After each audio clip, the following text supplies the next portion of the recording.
Hello everyone, welcome to the special election edition on NDTV. I'm Radhika Ramaswamy. I'm joined by seasoned politician Milind Deora.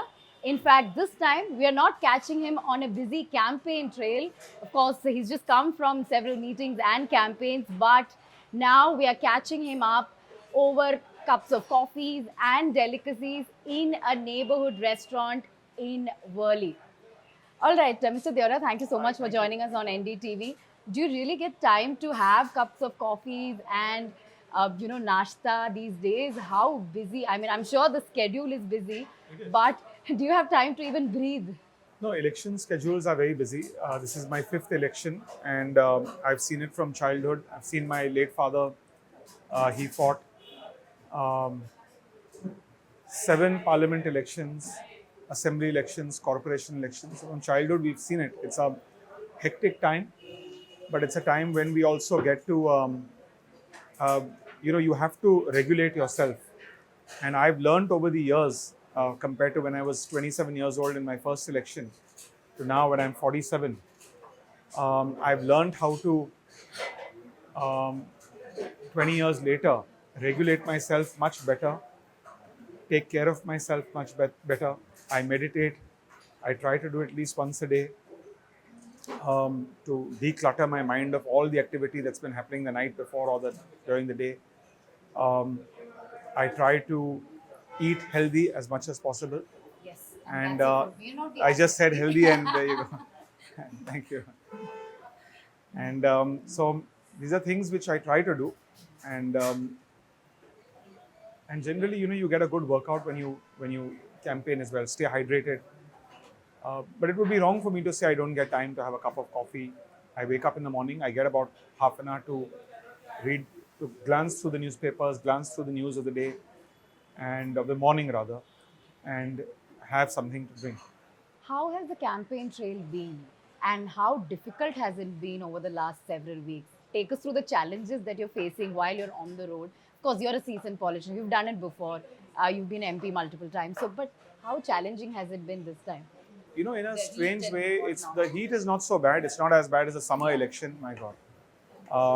And the thank you, yes, thank you. The heat is better relative to a summer Lok Sabha election. Number one. Number two, the parliamentary elections, you typically get about 2 to 3 weeks to cover 6 assembly constituencies that make up a parliamentary seat. Here you have about 2 to 3 weeks to cover 1 assembly seat. So in that sense, it's easier, but it also means you're using your time to almost do door-to-door campaigning, going chawl to chawl, building to building, slum to slum, home to home. And that in some ways is more grueling also. Both have their own challenges. Mr. Deora, my question, There's of just course. a bite of this. Yes, please. Yeah. Would you like some? Yes. No, I already had, but I will have in just a bit. Please. But let's also call for coffees. Yeah. I'm sure Sadanand is famous for its cups of coffees, and he already had a couple of them. So my question, of course, let's get into the politics of it all. As I said, you are a seasoned politician. You've been the youngest parliamentarian, and you've contested election multiple times, MP twice.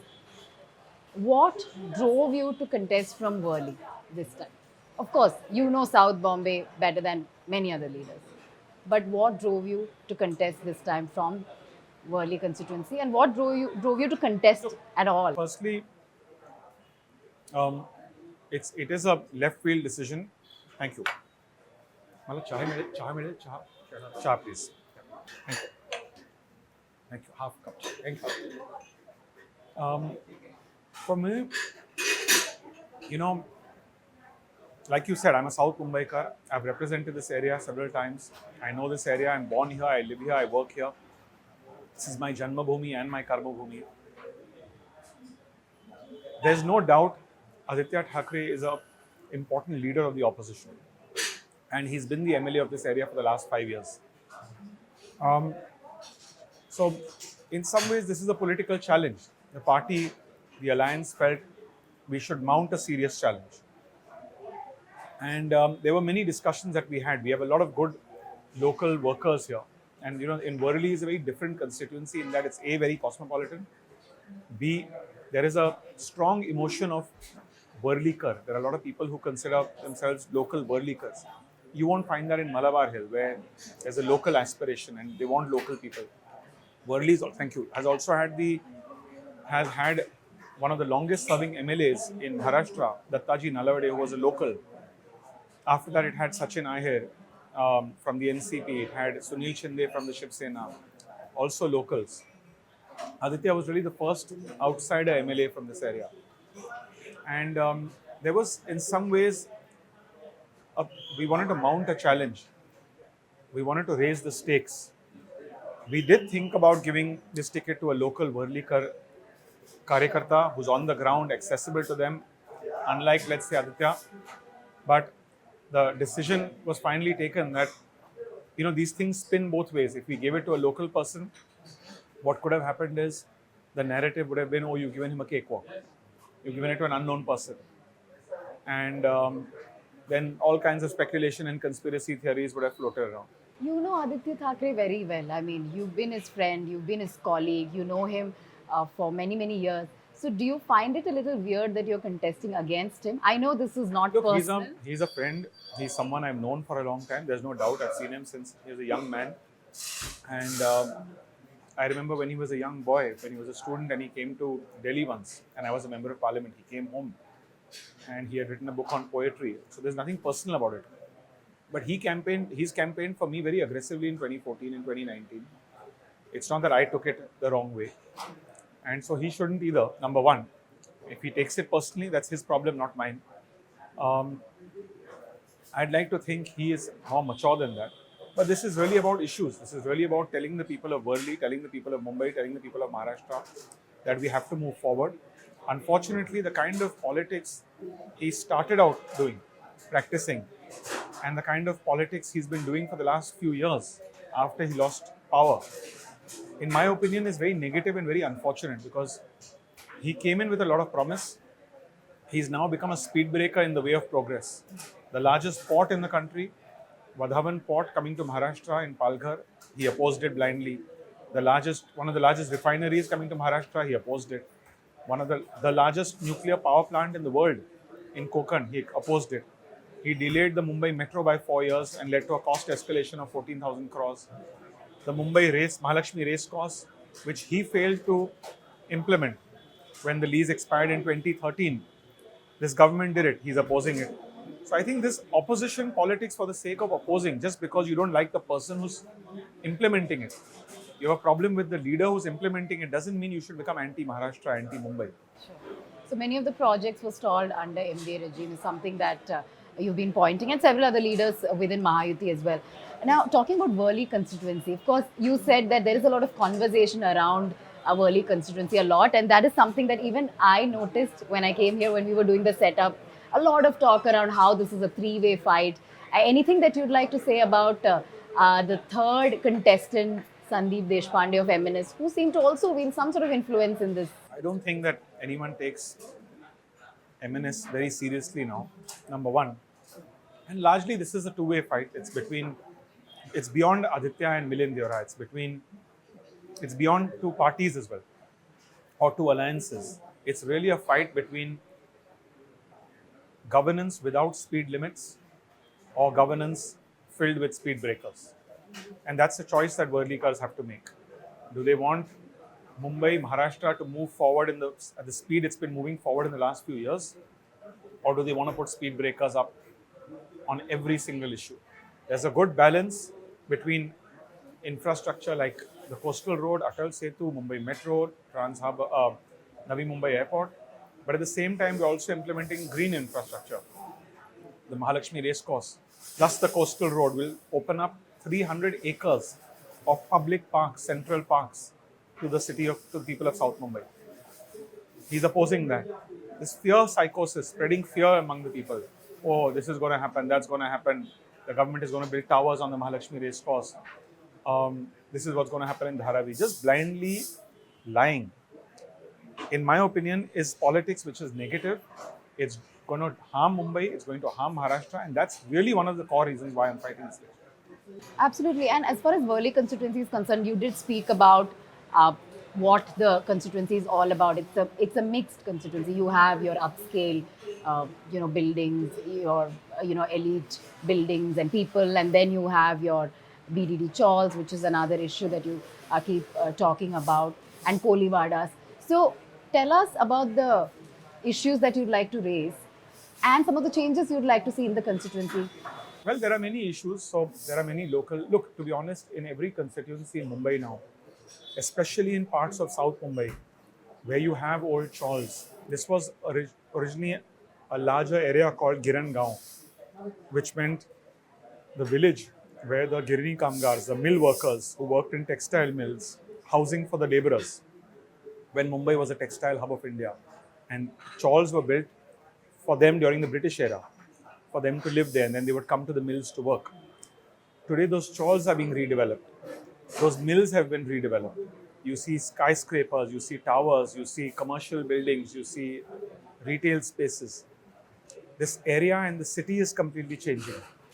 How do you take everyone along? How do you ensure that you're not just building a constituency for the super rich, but you're also building a constituency for the lower middle class, for those who want affordable housing? Otherwise, what will happen is people are being forced to leave Mumbai and live in Dombivli, live in Ambarnath, go to places outside where land is cheaper, housing is cheaper. We need to bring them back. We need to ensure that this area is an area for every community, for all economic strata. And that's important for all of us. Today, when in a restaurant, the restaurant owner may be living in a tower, but the people working in the restaurant live in these chawls, they live in these slums. So they need to live side by side, work side by side. So that's the vision which I have personally for every constituency in Mumbai, I would say, but certainly in South Mumbai and Worli, which is how do you resolve these issues, how do you resolve these housing issues that affect the people of BDD chawl. Then of course there are common area issues which impact all of the city in every assembly constituency: traffic, water, roads. These are areas we all need to throw our weight behind, ensure that there's better infrastructure.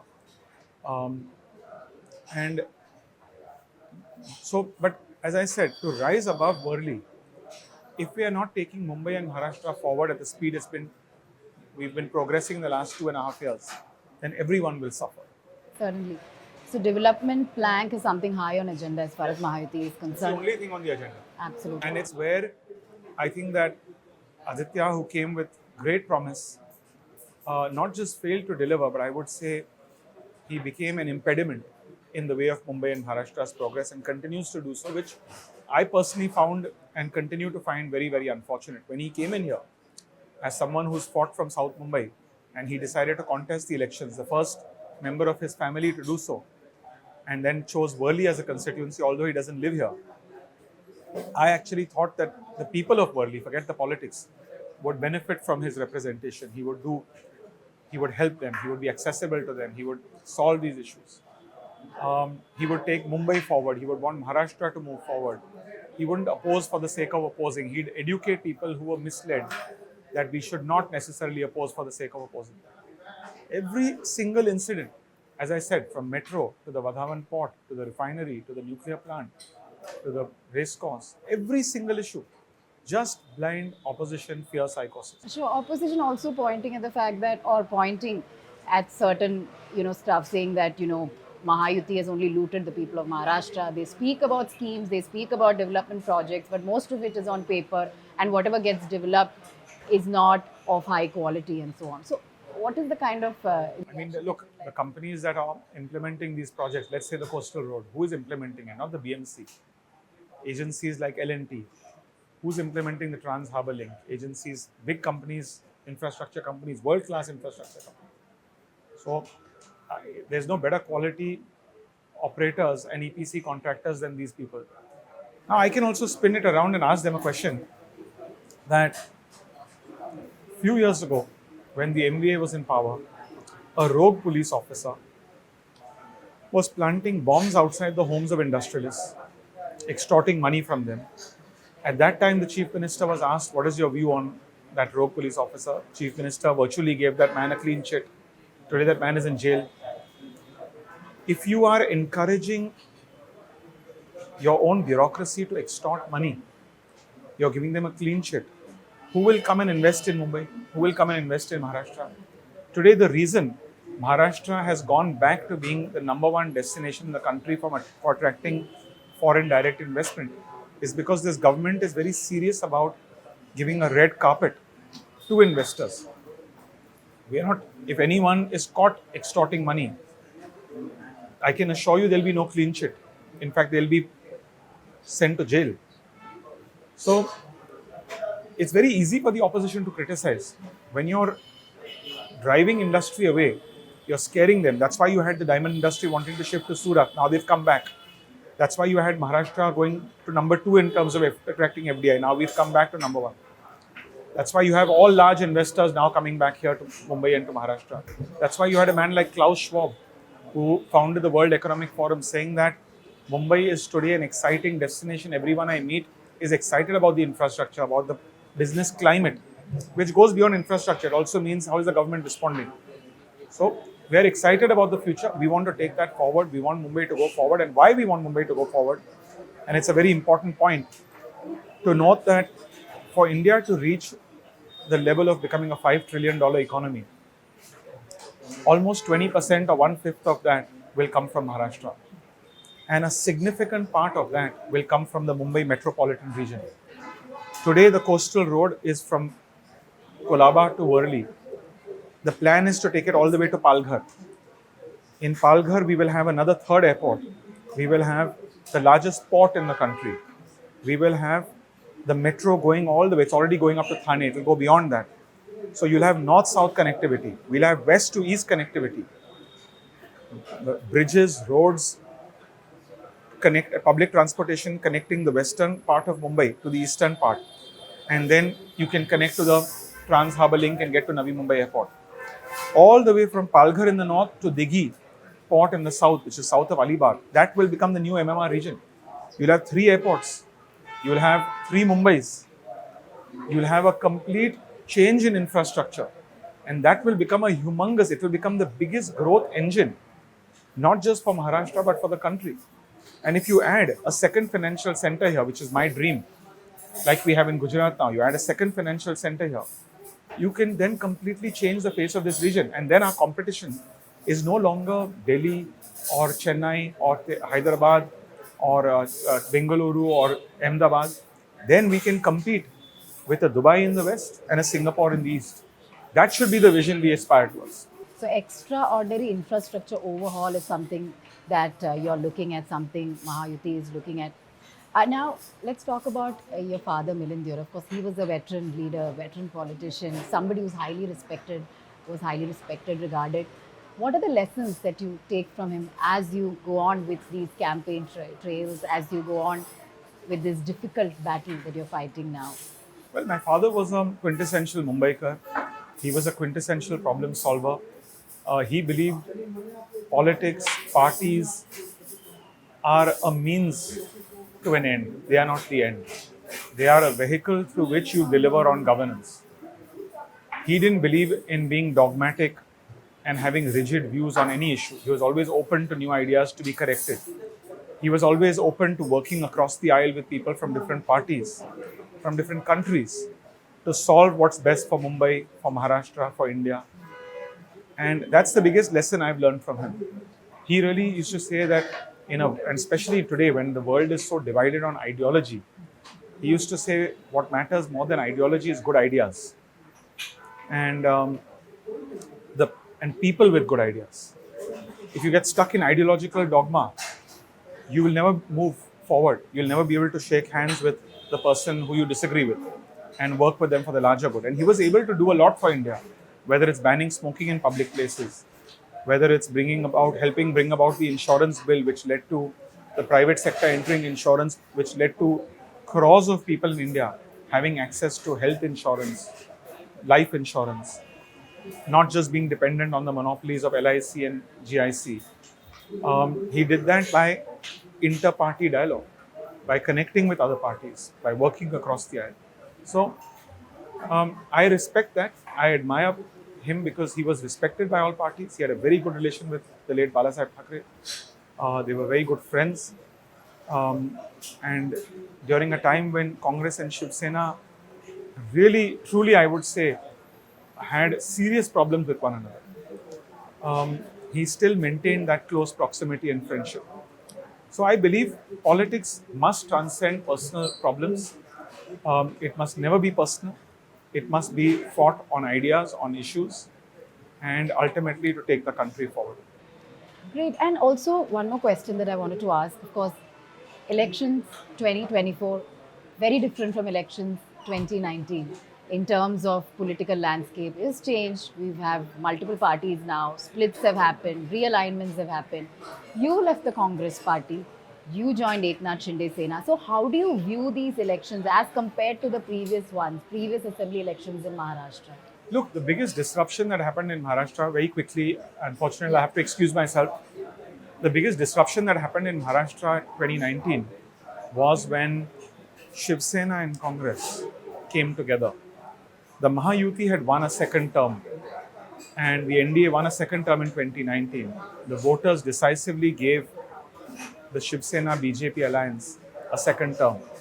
That mandate was stolen by Uddhav Thackeray ji, by the Congress, by Sharad Pawar ji. As a result of that disruption, you're bound to see a political fallout of that. And that's what happened. And I remember very clearly warning the Congress, warning Aaditya, that this is not in anyone's interest. Respect the people's mandate.